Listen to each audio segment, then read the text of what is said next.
Good morning, everybody. Smile. Okay. Uh, I know I'm late. Okay. Good morning. I hope you are cheerful in these times of trouble. I'm trying to show you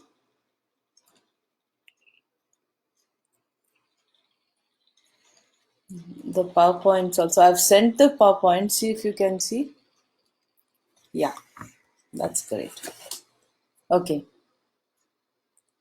Today, I'm continuing what I said yesterday. Culture, the role of culture in international business. Culture is the set of values, attitudes, beliefs, behaviors, and customs that distinguish a society. What do you mean by values? Moral systems. What we believe to be right or wrong. Attitudes. Maybe a positive attitude or something the way that we see event or a happening as beliefs. For example, as I told you before, most of us Indians believe in life after death. Some cultures don't. Behaviors, the way we behave, the way we walk, the way we act. This is behavior and customs. Um, for the best custom would be the marriage customs of India.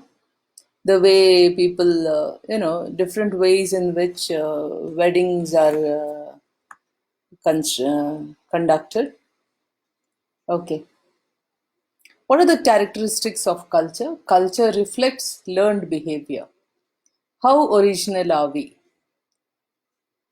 I was telling you we are almost 0% original. We learn everything from our families, from the atmosphere around us, even how to walk, what to talk, the language we speak, our mother tongue, the other languages we talk. All this and more comes from learned behavior. The elements of culture are interrelated. Please remember this. What you believe, what is your attitude is all reflected in the way you behave. And then, as culture is learned behavior, it is adaptive. If you see, we have many words that we learn from each other. There are many words in Hindi that are the same in English. For example, the word loot, Loot, loot. It's in Hindi as well as in English, and there are many such words, etc. So, culture defines the membership of a society. Members of a society exhibit the similar culture, and culture satisfies needs. Um, you see, we are very confident and comfortable in the culture in which we were born, so it satisfies needs. I'll give you an example as I have said before. Please remember that, well, back to me. Please remember that imagine you are a baby in a cradle. All right? You're a baby in a cradle. Open your eyes and see all around you in the cradle. How many faces do you see? You may see 20 faces, some peeping over some people's shoulders, etc. Who are they? Your parents, your siblings, your neighbors' relatives, your mom's relatives, your dad's relatives. So many. We Indians are cushioned with people, pampered by people. And we are always, oh, are you not that one's daughter, that one's son? Mrs. So and so's son, Mr. So and so's son, excuse me. So we are always pampered and cushioned by people. In a way, when we are alone, we feel lonely because we are more, we love people. We've been around people. But being at home is becoming very difficult for us. So when we are all look at a situation where we are comfortable into our comfort zone, that is why culture satisfies needs. In our culture, Indian culture, we have big weddings. We have to invite everybody whom we know. So it satisfies needs. We feel happy when many people join us for our weddings, etc. We are sad that people cannot come for our weddings, isn't it? This is an example. Culture is shared and it is dynamic. Here you are. Culture is shared and it is dynamic. Culture, of course, see, if someone likes our culture, we like it. I was telling you the example of Bisibele Bath when I first came from Mangalore and I saw Bisibele Bath. I didn't want to eat it, saying someone has mixed the sambar and rice together. Well, I like my rice separate in white and then the sambar on it, and then I would like to eat it. Then I realized it is Bisibele Bath. Today, I can cook Bisibele Bath and I enjoy it. So this is the way we share the culture, and it is dynamic. It keeps changing. Coming from different parts of the country into Bangalore, we all become adapted to Bangalore culture. We eat what Bangaloreans are supposed to eat. We talk, dress, act the way Bangaloreans act. We change. So that is culture. It is dynamic. This is, I was telling you yesterday about the self reference criterion. Self reference criterion, there's too much on that slide. You can see it later. Self reference criterion is where you look at a situation and you judge it, or you make an attitude or opinion, form an opinion based on the culture in which you have grown up. But it is not always true. The culture, suppose you're in a country that is not India, and forming your opinion based on your Indian culture may not be so correct because you're selling your marketing your goods or services in a country that is not India. All right. So next we come to acculturation. If you look at the slide, it is the process through which a person understands a foreign culture, and after understanding it, the person modifies and adapts their own behavior to make themselves compatible with that culture.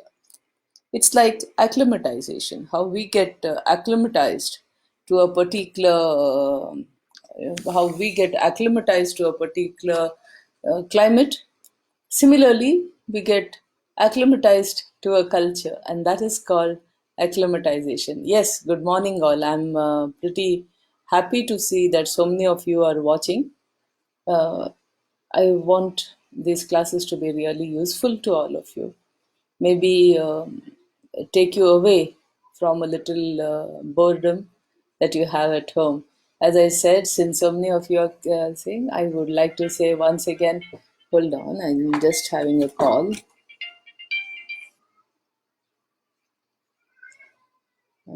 I'm on a live session. Hold on. Give me a minute, class. Wait. You watch this. I'll be back. Hello.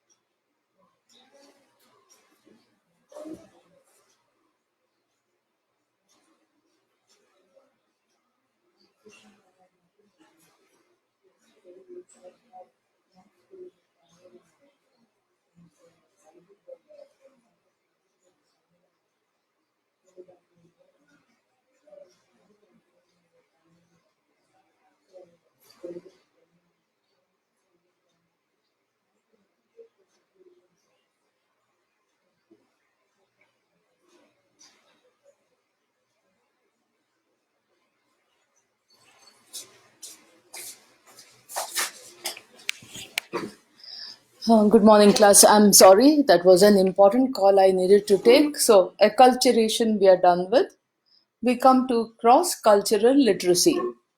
See, cross cultural literacy is the understanding of another culture through study or experience. Suppose you're going into a new culture and you know nothing about that culture, you may land up in shock. For example, in Kyrgyzstan, they say the custom is to give you salt and bread in order to welcome you. So you're supposed to take a piece of bread, dip it in salt, and eat it as much salt as you want, of course. But that does not happen with everybody. But if you are getting a traditional welcome, you may see it.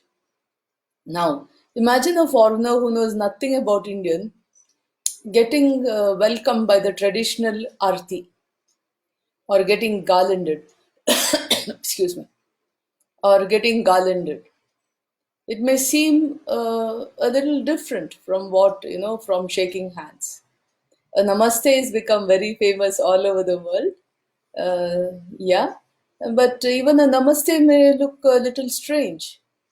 In Christianity, we ask for blessings when you join your hands. Bless me. So in Hindu culture, we say, not culture, Hindu culture, Indian culture, we join our hands to say the namaste. So it may mean there may be cultures which says no like this and yes like this. Whereas we say, we say yes and no. It may be the opposite in some cultures. So many times, food, the things we eat. Imagine a foreigner eating a spicy curry or a spicy sambar, or not understanding how to dip a idli or a vada into our spicy chutney and yuck, mouth-watering idli and vada into chutney and sambar and eating. Food, the way you're welcome, the way you're supposed. One of my students has gifted me a traditional costume, which I don't know how to wear. For example, imagine someone gifting you, someone who's worn pants all his life, being gifted with a traditional lungi. Yeah, we South Indians all love our lungis. When we are cool, like, we are at home, it is the lungi that we would like to wear. Imagine a foreigner not knowing how to wear a sari or a lungi, go into some videos online and see how to wear a lungi. Now we get lungis with, see, the customization goes. This is very interesting. Today we get lungis with Velcro work. All you have to do is wrap a lungi around and there's the Velcro work. You have saris that are pre-stitched. All you have to wear it like a dress. So there are many things like this that is like similar to a acculturation. Now, cross-culture literacy is what? An understanding of another culture through study or experience. Now, for example, there is an organization called Austrade. It is the official, if you can see, official Australian. It is the official Australian government trade organization.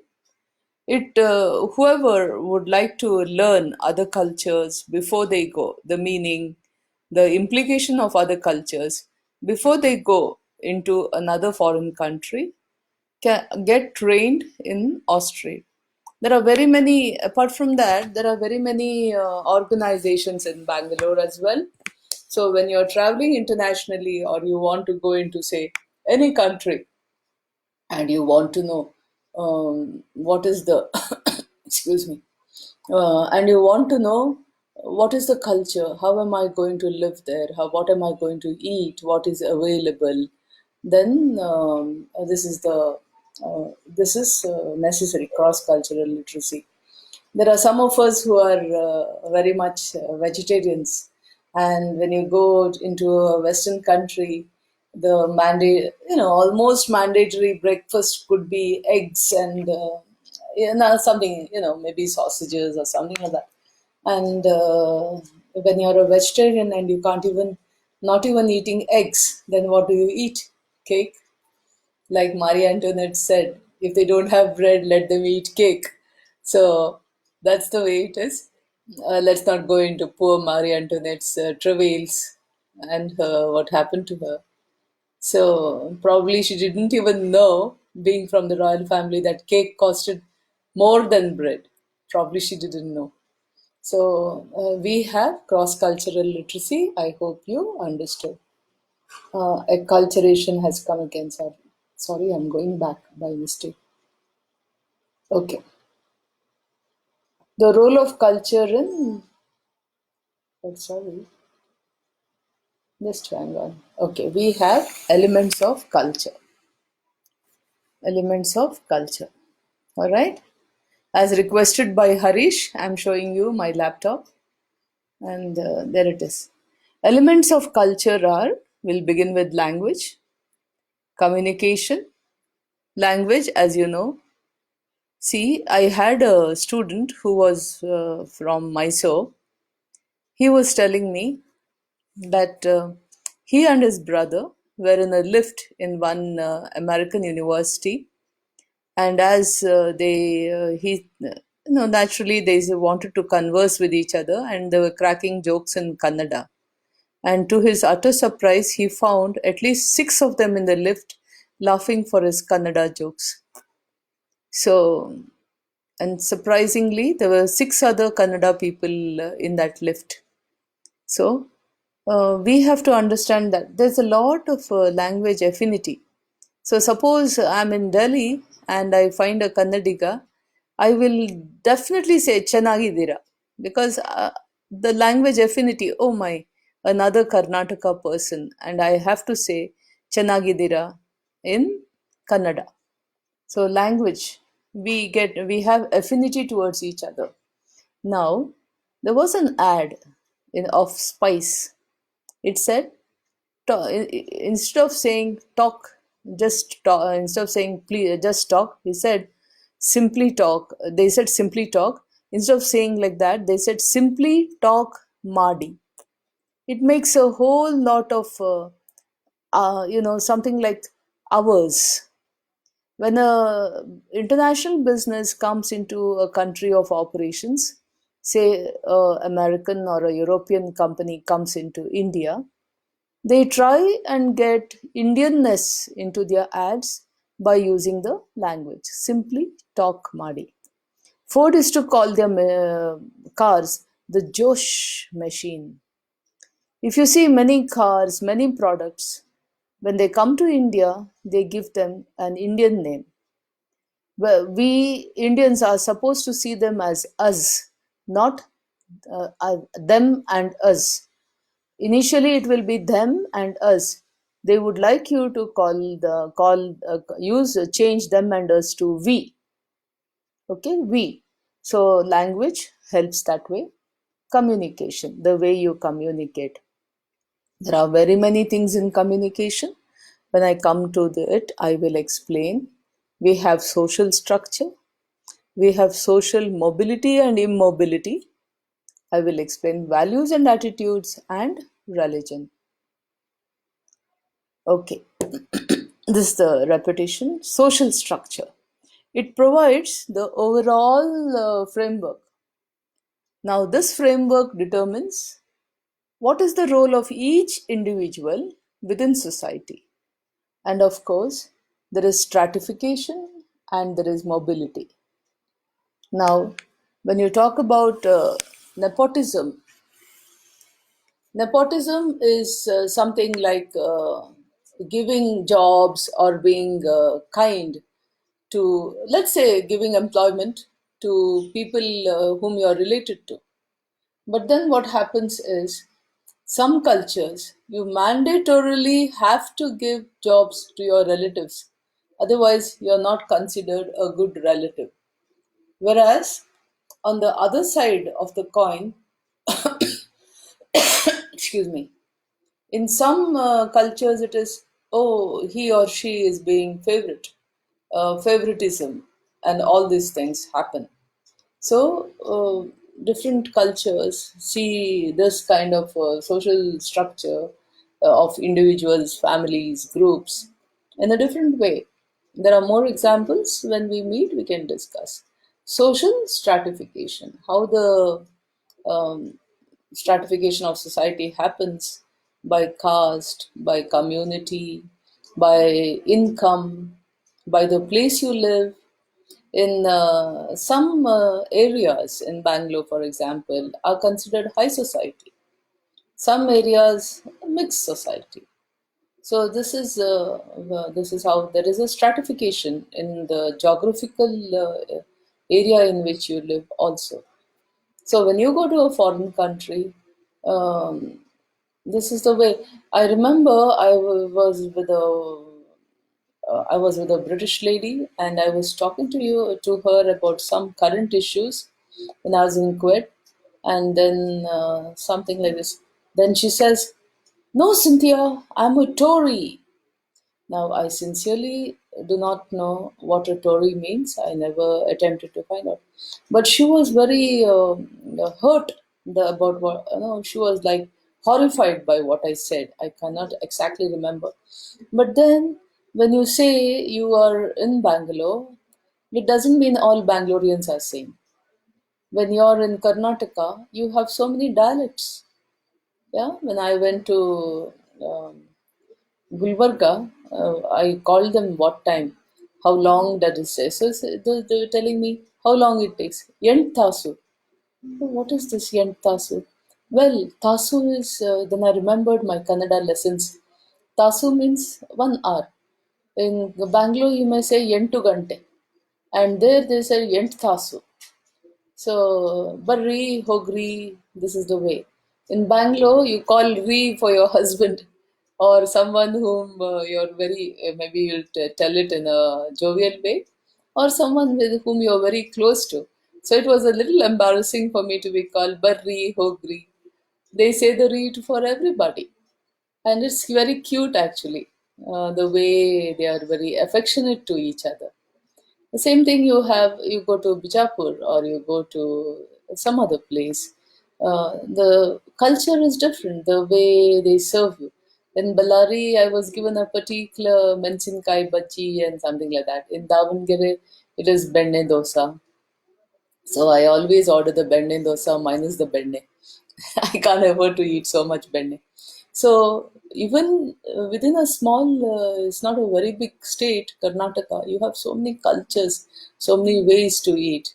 The jowar roti as versus the chapati, wheat chapati, and the rices, the different kind of rices. If you go into, I saw on TV, you have the black rice, the brown rice, the white rice. So many kind of the sticky rice. We like to eat our rice in it should fall like grains, but there are some cultures who would like to rice have their rice sticky, and they wouldn't like to. They would say it's not done. Steaks are eaten as medium rare, but we would say, oh my god, it is half done. Excuse me, please cook it properly. So there are various ways of in which culture depicts itself. Maybe I went out of tune here. Social stratification, social mobility. It's like I will give you a simple example. Who can get married to which social structure? Can we move into the other society? Are we welcomed into a particular community? Um, how much, how much of mobility or how much of in depth you can go into one society? All this is decided by social mobility. Then you come here, we have language. Language structures perception, imagination, and speech. Remember that how you perceive something. I remember one funny thing. I was asked about somebody in my office, and I said, Hogbitru. I meant in my Mangalorean Kannada that they have gone long ago. Avagle Hogbitru. They've gone home. Like. And then the next day, the person who about whom I had spoken was horrified because Hogbitru means yes, they have a one-way ticket up. So in Bangalore, Hogbitru means that. It was hilarious, but at the same time, it was like shocking for me that I had said something like this to a person who was alive and kicking in front of me. It may be funny for me, but may not be so funny for the other person. So imagine if such a faux pas happens in international business. You can never take back those words. All right. So it gives perception, imagination, and speech. How you speak also depends your the depiction of a word, uh, etc. Now, it gives clues about cultural values and aids acculturation. Language. Many languages means diversity. In India, we say diversity. One of the factors that say that there is a lot of diversity in India is that we have many languages. Business managers can adapt their business and marketing practices along linguistic lines. I already gave you a few examples. Same language does not mean same culture. As I said, Kannada is spoken in Karnataka, but different ways, the way to eat, etc. We would say Indians, all right. I was seeing on TV that some cultures start their food with salt, and some cultures not never with salt. I was in a particular state, and then I was a friend of mine. I had went for his son's wedding, and there was a small piece of banana, and he said, "Start with the banana. The banana is supposed to clear your food path, food way, the food tube for clearing the way for other foods." In some cultures, I have eaten about 17 vegetables at a, and 4 to 5 sweets at a wedding. So the different, and that's mandatory. How each one eats, talks, etc. So same language doesn't necessarily mean same culture. I gave you the example of Karnataka. Language is a competitive weapon which business managers should use. Use, say Indian words in your advertisements and use Indian people.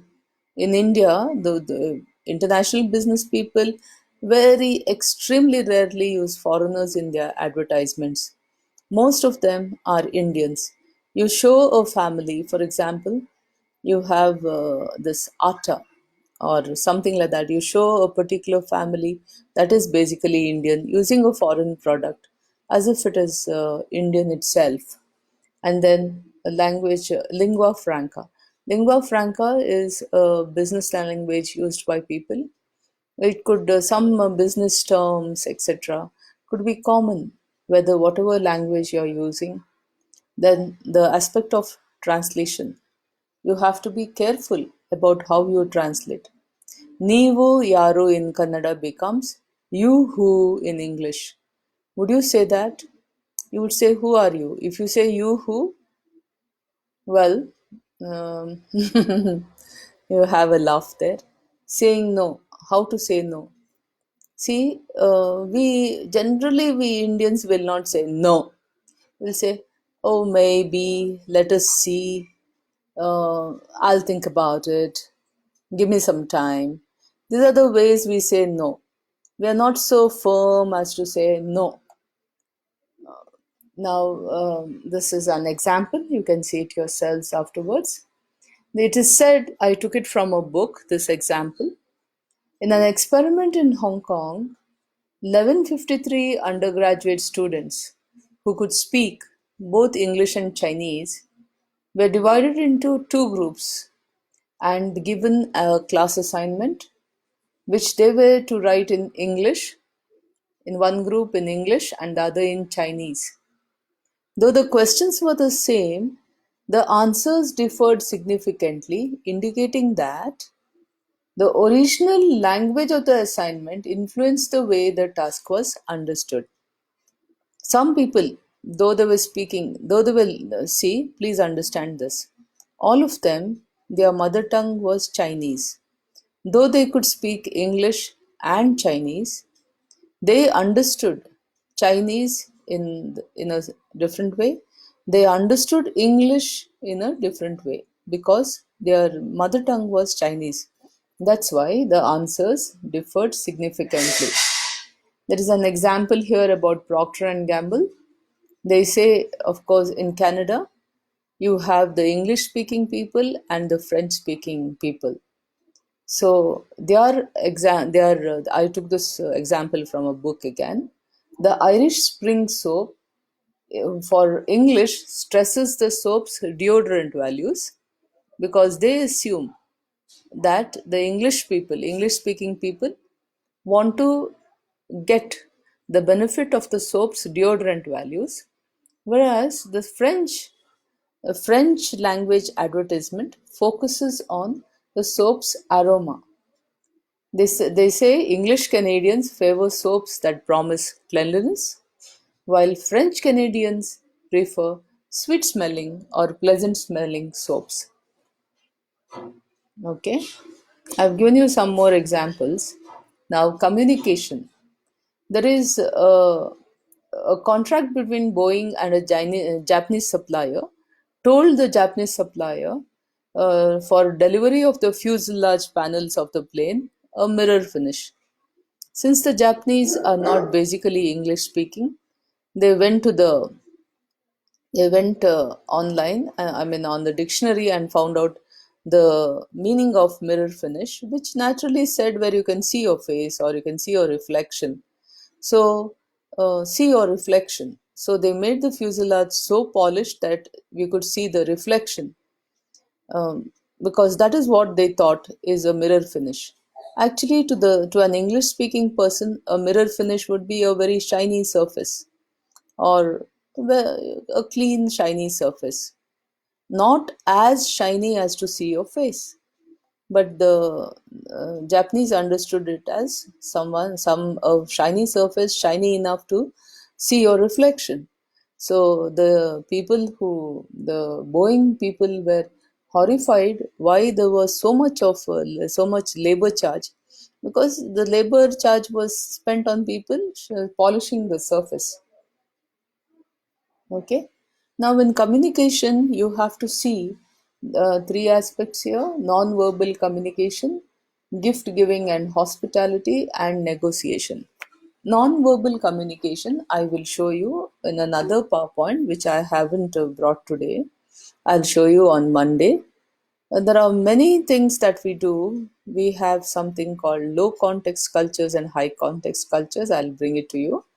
And then we have how we speak, whether we speak like whether we use gestures, whether we use expressions in our eyes, whether we quirk our mouths when we talk, or we emphasize with with our hands, or something like that, or shaking of our heads, etc. This is non-verbal communication. Gift giving. This is a very sensitive aspect. What kind of gifts will you give to which person? Are you allowed to give gifts which should not be misconstrued as corruption and bribery? And then hospitality. So the one example is that, suppose in a country they tell you, come for dinner at 8. Some cultures would say, I have to be there at 8. And some cultures will say, no, don't go at 8 because the host will never be ready. 8 o'clock means any time 1 hour after 8. So definitely after 9, or maybe after 10. So the way things are, hospitality also is, there are very many things in hospitality, etiquette, etc. How will you choose? Suppose you are given four sets of fork, fork, when eating. So you will choose for the first course the fork that is closest to you, and then travel on to the other fork. There is a fork for this and a fork for that. whereas well, I use the same fork, similar looking fork for all the food. So this is the way. Imagine a small fork, a pointy fork, etc. So there are many things in hospitality. The way you behave. Are you expected to take a gift? How are you expected to go? How are you expected to dress, etc. The same thing comes in negotiation. I see negotiation as two aspects. The first aspect is if there is something wrong, you try to negotiate, and the second one is negotiating for conducting a business. Now, negotiation and conflicts is another subject altogether, which I will come back to you in a few days. Now, let's go on. Religion. Religion shapes attitudes its adherents have towards work, responsibility, planning, and consumption. Uh, some of us, mandatorily require time off to pray, a place to pray, and some different times of the year, like we are going currently and going through Lent. We Christians are going through Lent now for 40 days. The same thing the Muslims would go through Ramadan, and how it affects how society affects how we are supposed to behave. There are days when we fast. There are whereas some people would fast for 40 days. It affects their the time you wake up, the time you sleep. It must be really difficult to adjust. And then you have sometimes we don't sleep at night praying. We are in prayer, like Amavasya time and all that. We are in prayer. And then having to attend class the next day must be difficult. So, the religion shapes attitudes towards work, responsibility, planning, and consumption, what you are supposed to eat, what you're not supposed to eat. Some people will not eat a particular item. In India, there are many vegetarians who wouldn't even look at garlic and onion, whereas garlic and onion is mandatory for some people, excuse me, in their cooking. Also, religion imposes restrictions, what you should do, what you shouldn't do, cover yourself, something like this. Seasonal patterns of consumption is also part of this. Okay, now I think I have to go on and start in juniors class. I Please circulate this class to everybody, the PowerPoints. I've sent it to some people. I'm sure it will be sent. Okay. I can always, I'll do international business at 10 sharp on at 10 a.m. sharp on Monday. Sorry that I delayed this class. Now I think I will go on and I will start classes for the juniors. Keep smiling, everybody. Love you all. Seniors, take care. Stay at home. There are many who are suffering, waiting for, you know, waiting to just see their families. There are the policemen on the road trying to control people from coming out. Please don't give them extra work than they need to do. They already have enough work in transporting the sick and all that. Please understand the seriousness of it. Let us be role models for others. Stay positive. Stay happy. All right? We are all in this together. Imagine holding hands. Oh, what a big chain we would make, isn't it? CBSMS, all students, 79 of the juniors, and I think 160 of the, sorry, 79 of the seniors, 160 of the juniors, and all of us teachers would make a very big line. We could start from the head office to Gandhian studies, and after in Janavadi, we stand in a row. But holding hand, we must. Imagine we're all holding hands and standing together. In small groups, let us be cheerful. Okay? Take care. Tomorrow being a Sunday, let's take a break. I'll come back at 10 a.m. sharp on Monday. Hope you enjoyed the class. With this, I will start for the juniors. All right? Now, yesterday I did a problem which, excuse me for a minute.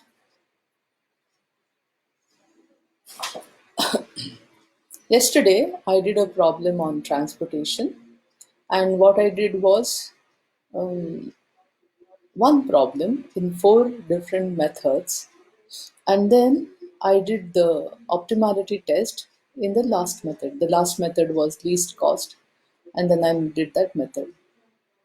Now, obviously, when you do different ways, you'll get the assignment in different columns. When you have the assignment differently, the occupied cells and the non-occupied cells will be different for different ways. So what I'm going to do today is, first I will do a problem and I will allot in this way: northwest corner rule method, and after that I will do the optimality test for that method. Next, I will do the same problem in the least cost method, and we will do the optimality test after the least cost method. The row minima method and the column minima method you will have to do, because tomorrow is a Sunday, and you will have to do the optimality test for the row minima method and the column minima method. Now the question is, will we get the same answer, is what you have been asking me yesterday.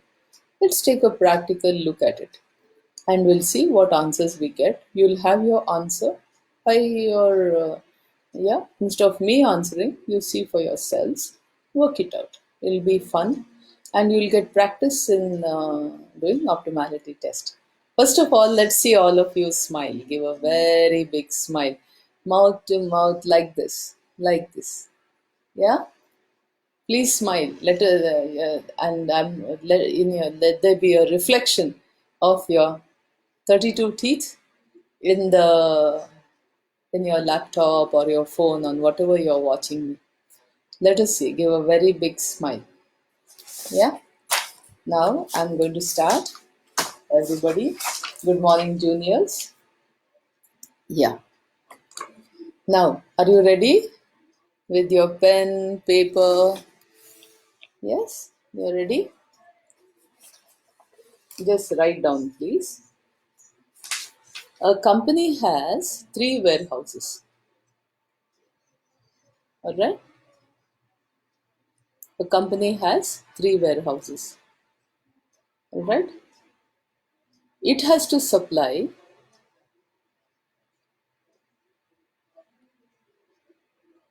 a particular type of goods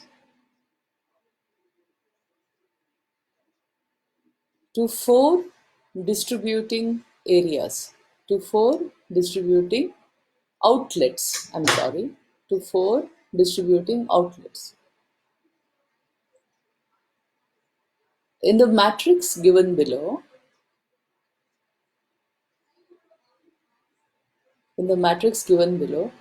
the costs are shown. All right. Now, what we will do is, rest of the problem we do it ourselves. Now, the first thing is find the initial basic solution. We'll say one, through the northwest corner method, northwest corner rule method, and conduct the optimality test.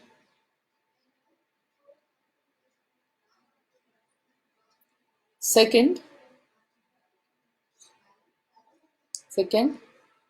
through the least cost method or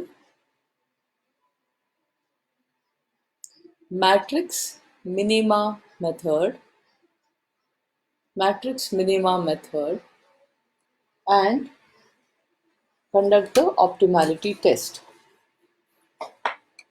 Now, there was a question some of you asked me, what method to use, ma'am, what test to conduct, when should we conduct the test, etc. Now, in your question, it will be clearly given. Use this method and conduct the optimality test for this method. You don't have to worry about that. Okay, we will not leave such things to guesswork, isn't it? So there we are. So ready, everybody? Yesterday I told you sources, isn't it? So the first column will be, right, please, sources. Now under the sources, yesterday we talked about S1, S2, S3 as sources. Here, since it is warehouses, we'll go in as W1, W2 in the column wise. The sources are W1, W2 and W3, and last we write requirement,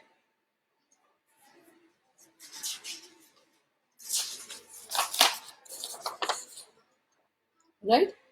W1, W2, W3, and we write the requirement. That's the first column. Please rule. Then you have, let's say D1, retail, isn't it? Let's call it R1 for we'll make it different. R1, R2, R3, and R4. These are the column headings, of course. And last one is supply.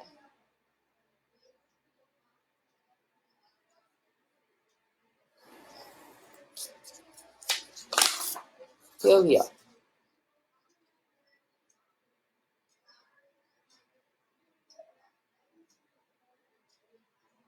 Everybody, W1, W2, W3, R1, R2, R3, R4, and supply. Alright? Please rule so that I can give you the cost numbers.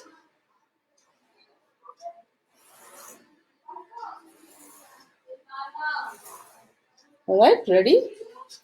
I'm ready with the ruling. I hope you are.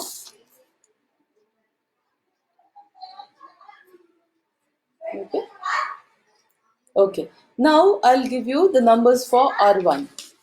Please write 3, 6, 7, and the requirement is 15.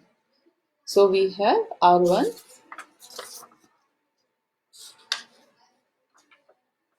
sorry, 3, 6, 7, and 15. Now I go to R2. You are on 6, 1, 8, and 19. R3 is 8, 2, 3, and 13. R4 is 5, 5, 9, and 18. Now we come to the supply. You have 20, 28, 17, and the grand total is, yeah, which I forget every time, 65. I'll show you what I've done.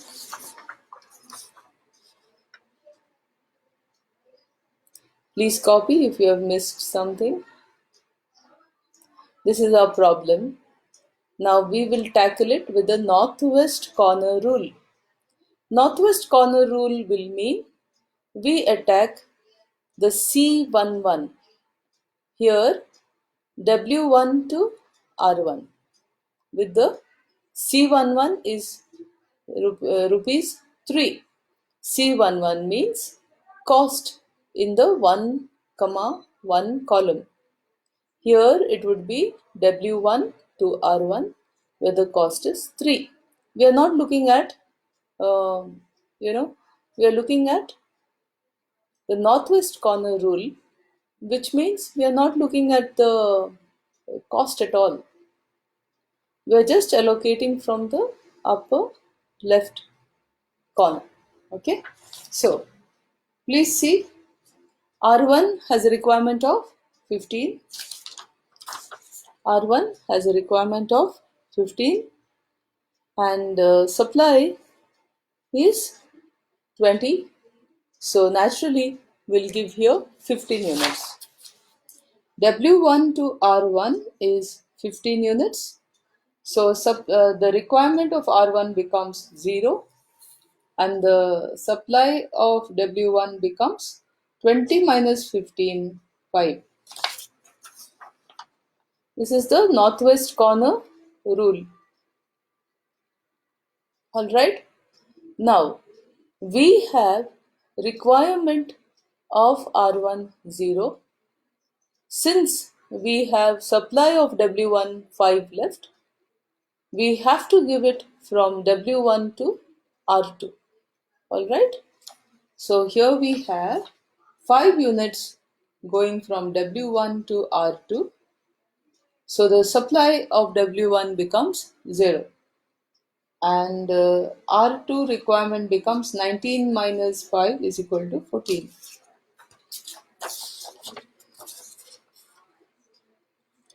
Alright. So we have W1 supply exhausted or it is a dummy. R1 also requirement is 0. It's a dummy. So we cannot allot anything in the first row anymore. Since we have exhausted the supply, we come to second row W2. But W2 to R1 is not necessary because R1 requirement is 0. So we go to the next cell W2 to R2. Please watch.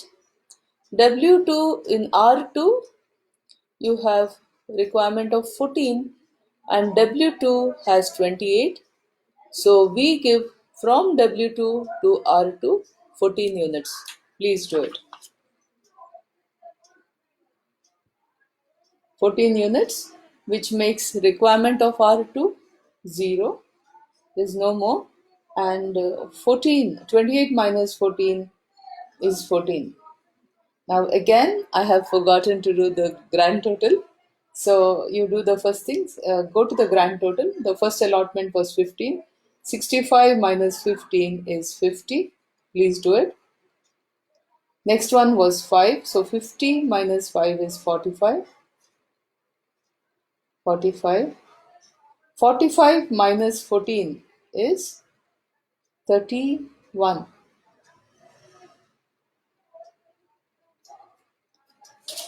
Pawan, I imagine you smiling. Alright, there we are. Now, if you see class, R2 has no requirement left. So R2 becomes dummy for us. We naturally go to W2 to R3. In R3, there's a requirement of 13 units and we have a supply in W2 of 14 units. So W2 to R3, we give 13 units. Please do. W2 to R3, 13 units. 13 becomes 0. So R3 requirement is 0. Whereas W2 has 14 minus 13, 1. Yes, I remember now. 31 minus 13 is 18.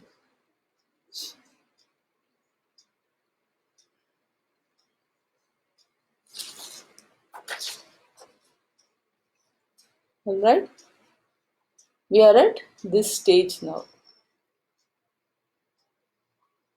Everybody, now look at W2.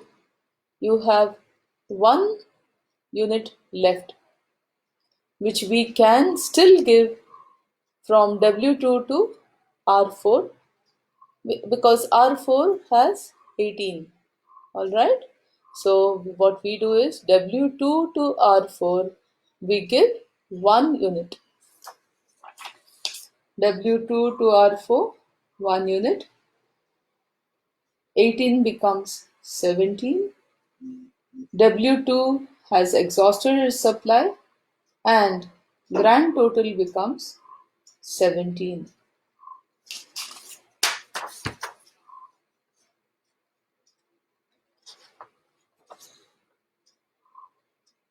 Wait.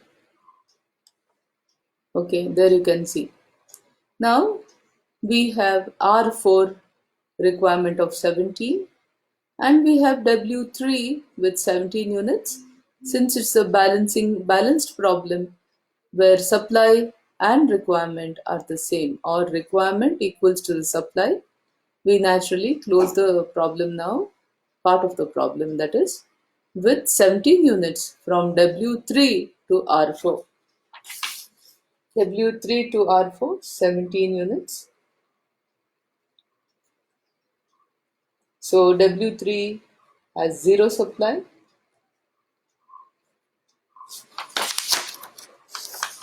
This is how your problem should look now.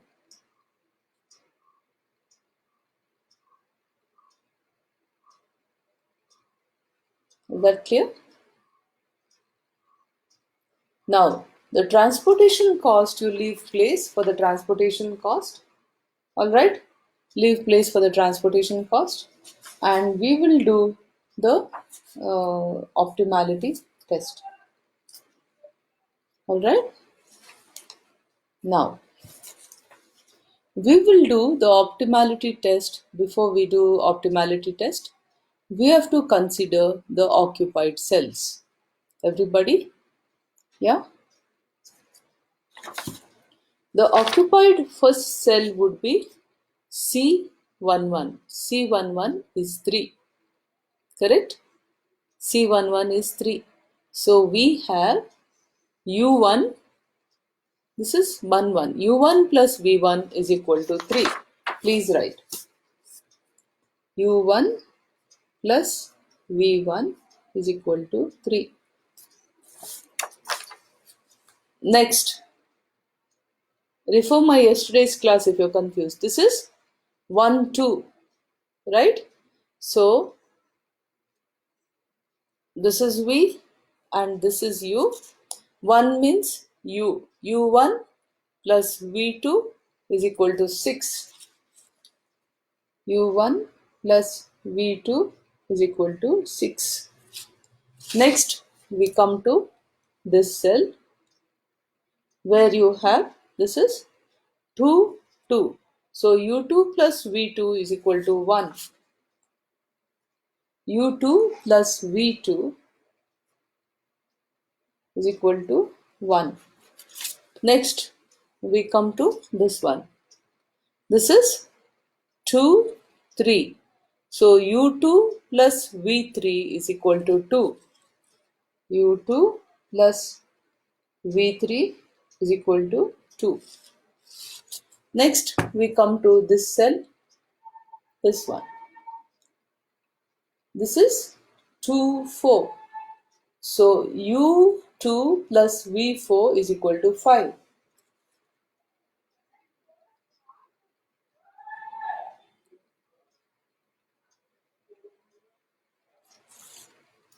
And the last one here is this is 3, 4. U3 plus V4 is equal to 9. U3 plus V4 is equal to 9. Before that, we have to check. 1, 2, 3, 4, 5, 6 allotments. Okay? 6 allotment means m plus n minus 1. That is 7 minus 1 is equal to 6. This is a non-degenerate problem, so optimality test is possible. Is that okay? Now, I repeat, check. This is U1 plus V1 is equal to 3. Check if you have done that. Next it is U1 plus V2 is equal to 6. Next, this is 2, 2. U2 plus V2 is equal to 1. This is 2, 3.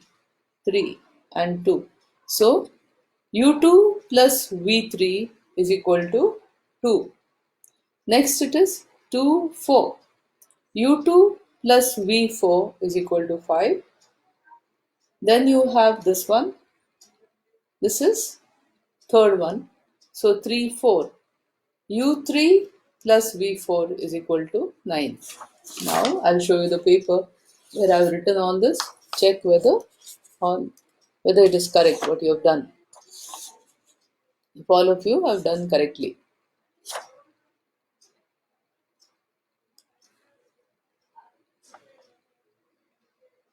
Alright. Now if you'll see here, it is better to take, simpler to take u1 as 0. So what we do is underline, and I will start here. Assume u1 is equal to 0. You always have to take a variable that appears twice in the equations that you have written. Assume u1 is equal to 0. Therefore, v1 becomes 3, v2 becomes 6.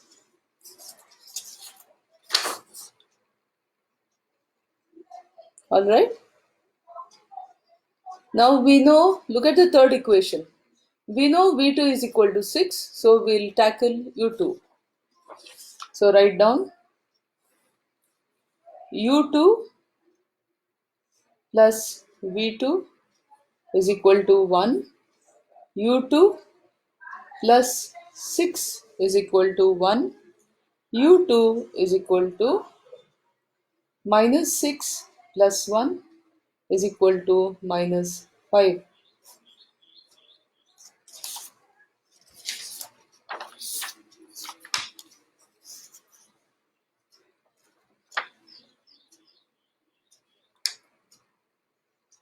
Okay, there we are. u2 plus v2 is equal to 1. u2 plus 6 is equal to 1. u2 is equal to minus 6 plus 1. u2 is equal to minus 5. Now, we have tackled the third equation, u2 plus v2. Let's go into the next equation, u2 plus v3. We know what is u2 just now, so we'll tackle the next equation, u2 plus v3 is equal to 2. u2 plus v3 is equal to 2. u2 is already minus 5, so minus 5 plus v3 is equal to 2.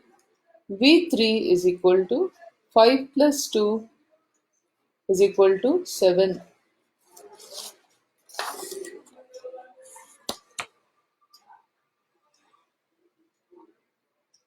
Please take note. v3 becomes 7. Now let's go to the next equation. We finished u2 plus v3 is equal to 2. Let's see whether we can do u2 plus v4. Do we have u2? Yes, we do. We have u2. So we'll take the next equation. u2 plus v4 is equal to 5. u2 plus v4 is equal to 5. u2 is already minus 5. So minus 5 plus v4 is equal to 5. v4 is equal to 5 minus 5 is equal to 0.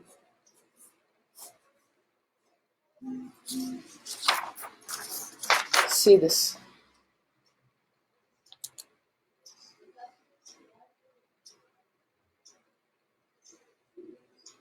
Oh, I made a mistake. Minus 5, when it goes that side, becomes plus 5. So there's no question. 5 plus 5 is 10.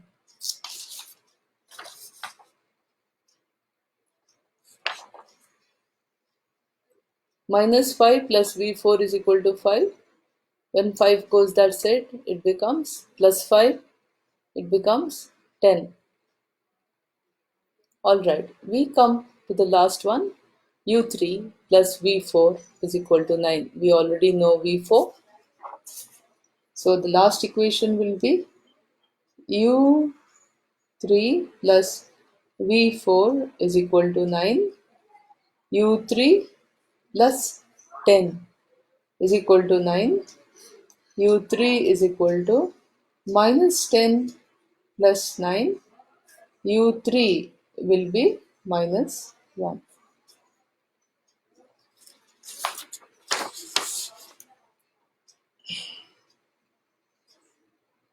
U3 plus V4 is equal to 9. U3 plus 10 is equal to 9. U3 is equal to minus 10 plus 9. U3 is equal to minus 1. So we have done this. Now we have to calculate the net cost of unoccupied cells. Let us see the unoccupied cells according to us. Already you have to rule. I'll continue here only. Alright? You have to rule. I will leave the last part to you. I'll only do the unoccupied cells and you have to find out. Okay? I'll just do the unoccupied cells. The first unoccupied cells, some practice for you all. Unoccupied cells is 8. In the 8 is the C11. So this is 1, 3. First unoccupied cell you have to do is 1, 3. Meaning U1 plus V3. I have taught you yesterday, complete the test. Okay. I'll lead you on till the final. Next is 5, that is 1, 4. Write down 1, 4 is equal to U1 plus V4. The rest of the table you can do. Now here it is 2, 1. Write in brackets 2, 1, meaning U2 plus V1. Next, this is all occupied. We come here 3, 1. Write down 3, 1 is equal to U3 plus V1. Next, it is 3, 2. 3, 2. So write down 3, 2 meaning U3 plus V2. Next is 3. That's the last one. 3 means 3, 3, which is U3 plus V3. Now, this is what we have. Alright? Can you see? Now, you know the table that I taught you yesterday? These are the unoccupied cells for which you have to find delta ij. Delta ij is, I'll show you. You have to find delta ij is equal to Cij minus Ui plus Vj.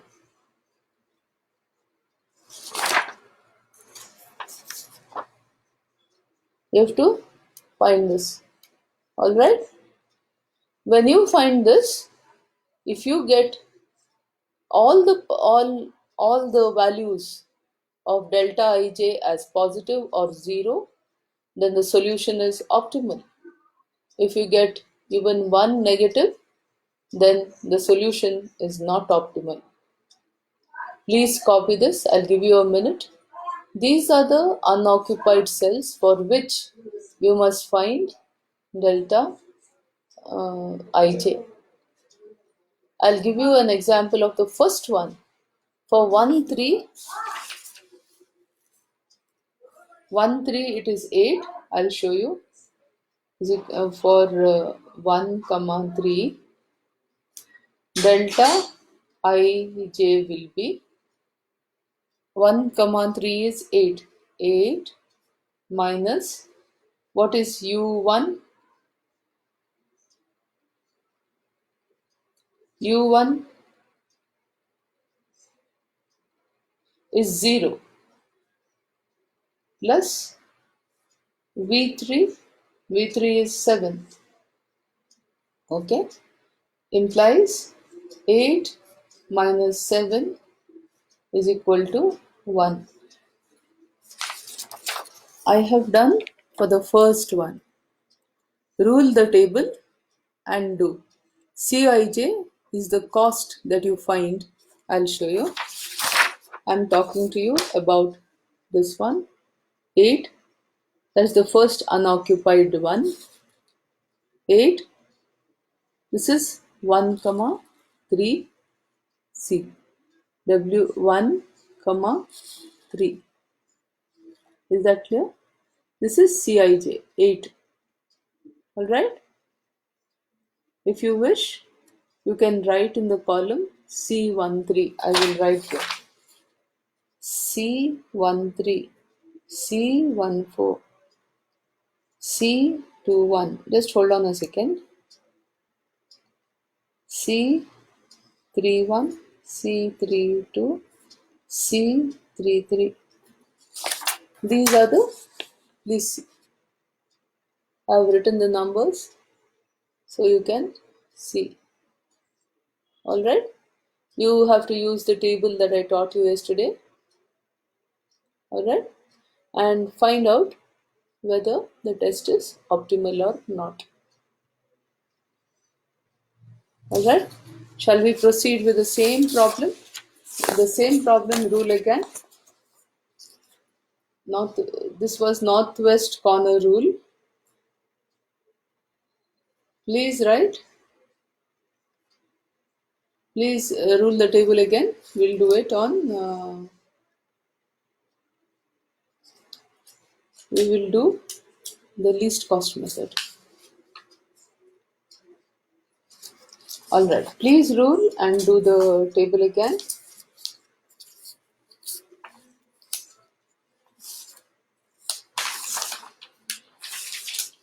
I'm going to do the matrix again so that we can work out by the least cost method. So first you have write there least cost method.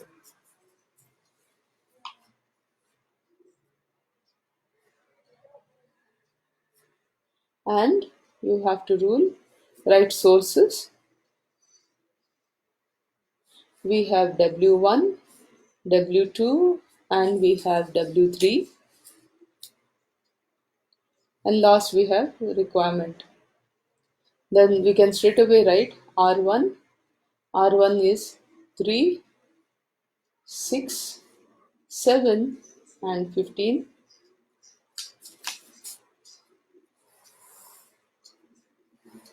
Please rule, otherwise it's difficult to. Alright, then we have R2. R2 has 618.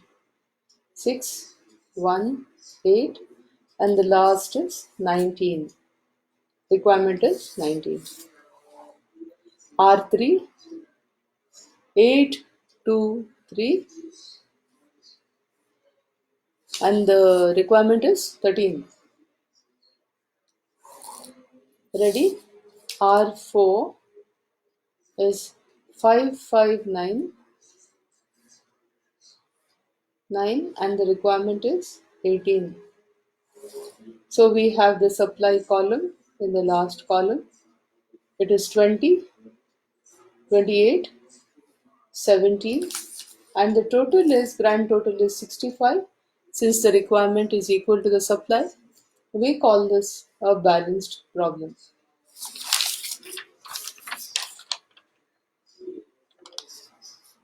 Just see. Now we start with the least cost method. Please follow right on top, least cost method. In the least cost method, the other name it has is matrix minima. In the whole matrix, find the least cost. You have 2 in W2 to R2, 1. That is the least cost, so we'll allot there first. So since R2 has a requirement of 19, and W2 has 28. We give from W2 to R2 19 units. Do that. 19 units. R2 requirement becomes nil. W2 becomes 28 minus 19, 9, and 65 minus 19,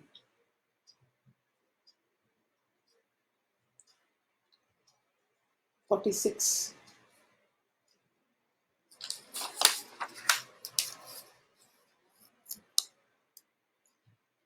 Yes, I remember to do the grand total. Now listen, class. We have R2 as dummy because the requirement is 0. We have exhausted the requirement, or not exhausted is not the right word. We have fulfilled the requirement of R2. Yeah. So the next least cost would be 3. You'd ask me, there are two threes, ma'am, what will we do? Oh no, sorry, there is a 2, isn't it? Oh my goodness, sorry. There's a 2. So we give W2 to R3 2, which we'll take from W2. Sorry, guys, I'm sorry, I made a mistake. W2 to R3, we will give 9 units. We'll exhaust the supply of W2, give 9 units from W2 to R3. We have 9 supply left. Exhaust the supply of W2, and 13 minus 9 is 4. We have 9, 37.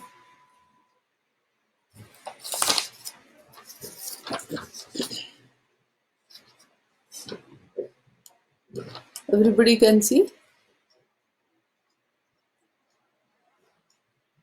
Yeah. Now, which is the next least we have? We do not need to give to R2 column because the supply is fulfilled. Second row we cannot allot because the supply is exhausted. So we have to look at the next one, that is number least cost. Next one is 3. I would advise you to take the one on the top, W1 to R1. In R1 requires 15, W1 has 20, plenty to go around. So we give 15 units from W1 to R1.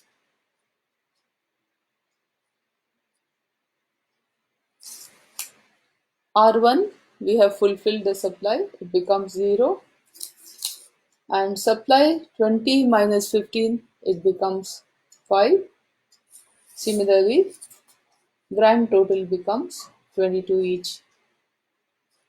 I'll show you.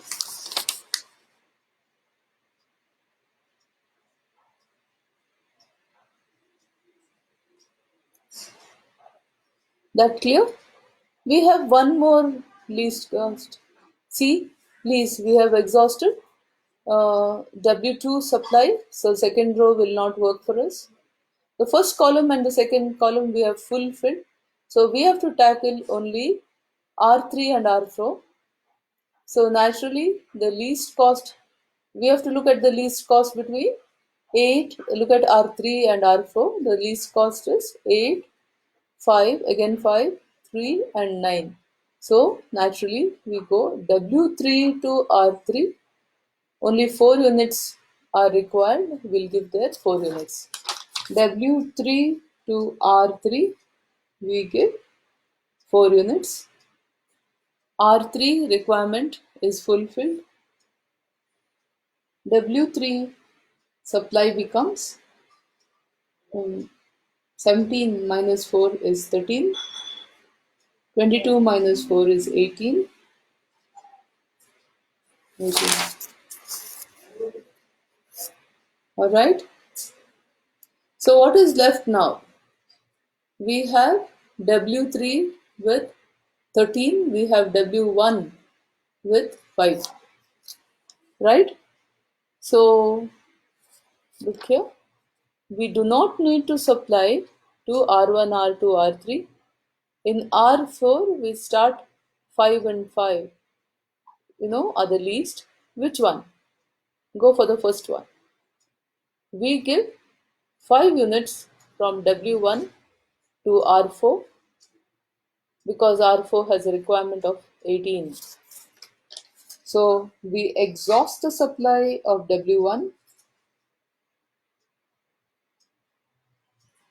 18 minus 5 is 13.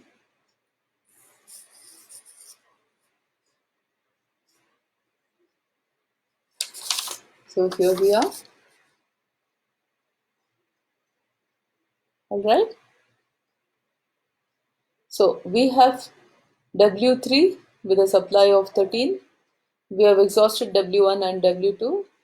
So naturally, we have to go and give from W3 to R4 because R4 requires 13 still. So 13 units from W3 to R4,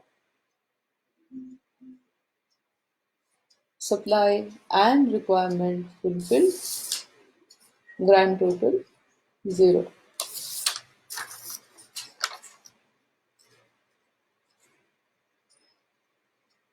Can you all see?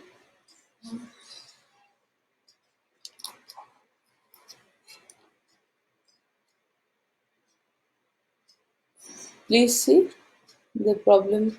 This part of the problem, allocation, is done. So now what you have to do, the transportation cost.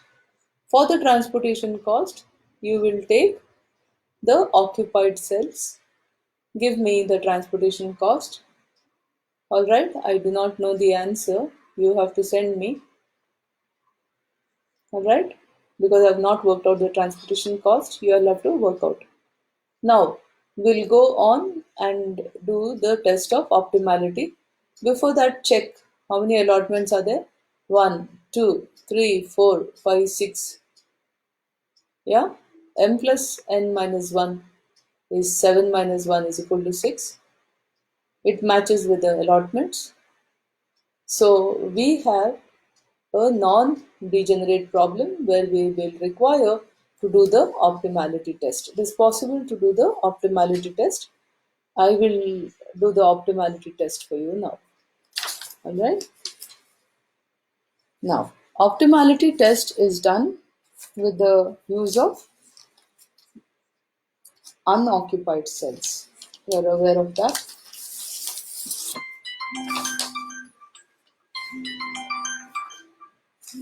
Hold on. I'm sorry, I have to. I'm on the session. I'll get back in 10 minutes.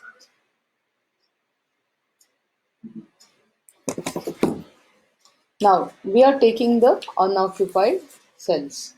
Alright? Which is the first unoccupied cell? This one. Do the transportation cost with the occupied cells. That's your work. Now we'll take this one. This is 2, 2. I will write everywhere. It becomes simpler for you. Go and write. For W1 to R2, you write as C22. The next one, sorry, 1 to C1 to W1 to R3, it will be C13. W2 to R1, it is C21. W2 to R4, it will be C24. W3 to R1, it will be C31. Next one, it will be C32. So these are the 4 things only that you have to do. Since I have taught you yesterday as well as today optimality test, I think I will stop here. If you have any issues, you can call me. Please do the optimality test. You are supposed to do the following things. For the problem, the same problem, we have done northwest corner rule. I'll revise what we did. We've taken a problem and we have done the northwest corner rule. Alright? Northwest, let me be clear. We have done the northwest corner rule. Now, this northwest corner rule, I have not done the transportation cost. I expect you to do the transportation cost of this problem based on your northwest corner rule. Next, I have led you on to the test of optimality since it's a non degenerate problem. You can do the test of optimality. So, do the test of optimality after the northwest corner rule. I went on and we together did the method of least cost. All right. And in the least cost, I have pointed out to you the occupied cells and the non-occupied cells. Use the occupied cells to calculate the transportation cost. That is your homework. After that, use the non-occupied cells to calculate, do the optimality test. I would like you to do the optimality test on your own. Okay. Now, smile everyone, smile so that you can see all your teeth. Yeah? Smile from your heart. Let your eyes mirror your smile. Please stay at home. We have to break the chain. We have we are holding hands invisibly, virtually holding hands. We are holding hands. This is my way of hand holding for you, my dear students. All right? So we are virtually holding hands, we are helping each other, we are all there for each other, but please don't come out of the house. All right? When necessary, you know what to do. I'm not here to advise you because contextually and geographically, I cannot be present and I don't know how to advise you there. Do the best you can, stay at home. Let us break the chain. If you see the way people had, what is happening all over the world, it's very sad. Be brave, all of you. As I said, when the going gets tough, the tough get going. And we at CBSMS are the toughest. What do you say? Okay? Smile once again. Bye, class. I'll meet you on Monday. If there are any doubts, you know where to call me or WhatsApp me. You can call me. All right? Bye. Have a nice Sunday. I'll see you on Monday at 10 a.m. Before that, I think I'll continue for the seniors, I'll continue the culture issues in international business. And if I think I need to do something more, I'll take a longer class for you on Monday. I will email it tomorrow to all your representatives. Bye.